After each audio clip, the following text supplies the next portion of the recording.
Suite à l'effondrement récent du rouble, la Banque de Russie a augmenté son taux directeur à 12%. Selon les chiffres de l'agence Bloomberg, le rouble s'est affaibli depuis le début de l'année de plus de 25% par rapport au dollar et à l'euro.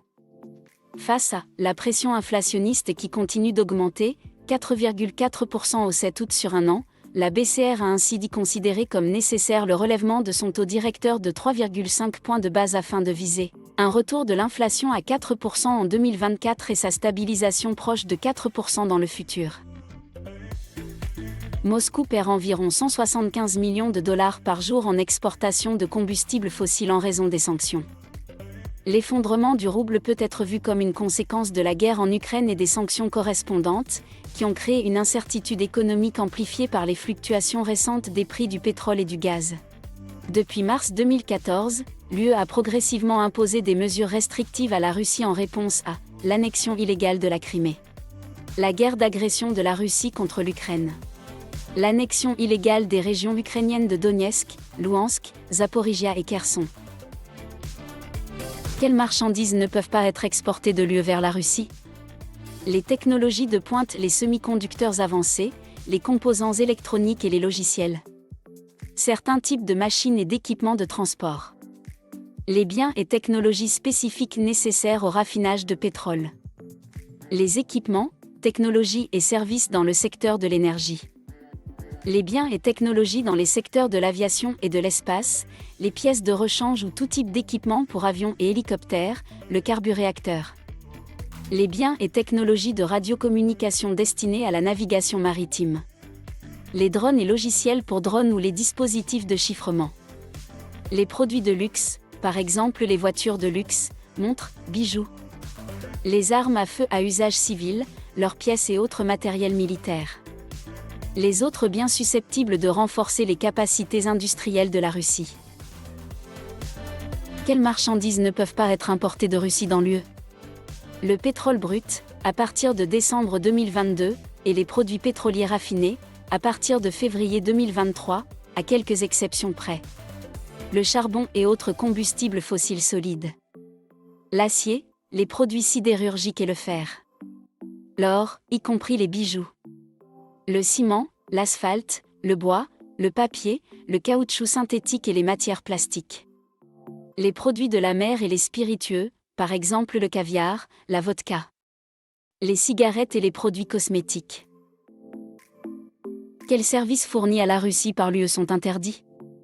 Il est interdit de fournir des services de comptabilité, de contrôle des comptes, y compris de contrôle légal des comptes, de tenue de livres ou de conseils fiscaux, ainsi que des services de conseil.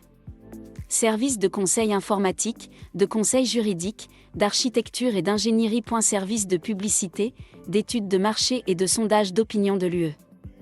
Restreindre la capacité de l'industrie russe à acquérir des biens essentiels, ainsi qu'à perturber le commerce routier. Tous les types de transporteurs russes et leur a imposé une interdiction de survol de l'espace aérien de l'UE. L'UE a interdit l'exportation vers la Russie de biens et de technologies destinées à l'industrie aéronautique et spatiale. La Banque de Russie a augmenté son taux directeur à 12%. Cette décision est une réponse d'urgence à la chute de la valeur du rouble, qui a récemment subi l'une des dépréciations les plus rapides parmi les devises des marchés émergents. Cela envoie un signal au public russe sur les coûts de l'invasion de l'Ukraine, et que des considérations politiques pourraient également être en jeu. Toutes ces sanctions ont un fort impact sur l'économie russe et la chute du rouble malgré la résilience des Russes, mais aussi l'économie occidentale du fait de leur dépendance énergétique à la Russie, notamment pour le gaz avec Nord Stream et le pétrole. La guerre en Ukraine et les craintes pour l'approvisionnement en matières premières, venant de Russie notamment, ont propulsé les cours du pétrole au plus haut depuis plus d'une décennie, plus de 100 à 120 $. Le gaz naturel une augmentation x4 et l'aluminium ont atteint, eux, de nouveaux records historiques. Cette hausse des taux ne ralentira que temporairement la dépréciation du rouble. Il souligne que la situation actuelle est le résultat de nombreux facteurs négatifs en même temps, tels que la diminution du surplus de comptes courants en raison de la chute des prix de l'énergie et des recettes d'exportation, ainsi qu'une reprise rapide des importations de biens. Il note que les sanctions rendent difficile l'attraction d'entrées de capitaux, et que les réserves d'actifs en renminbi et en or de la Banque centrale sont peu susceptibles d'être utilisées en raison des obstacles élevés.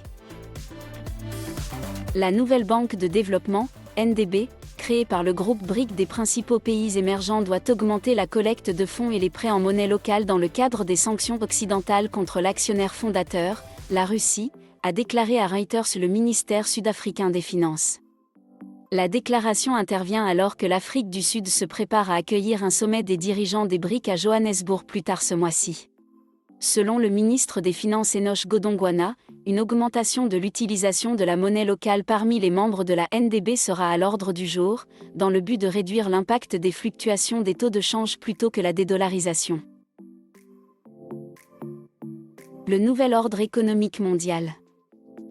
Les BRIC, le Brésil, la Russie, l'Inde, la Chine ainsi que l'Afrique du Sud, South Africa, ont 31,5% du PIB mondial contre 30,7% pour le G7, Allemagne, Canada, États-Unis, France, Italie, Japon et Royaume-Uni.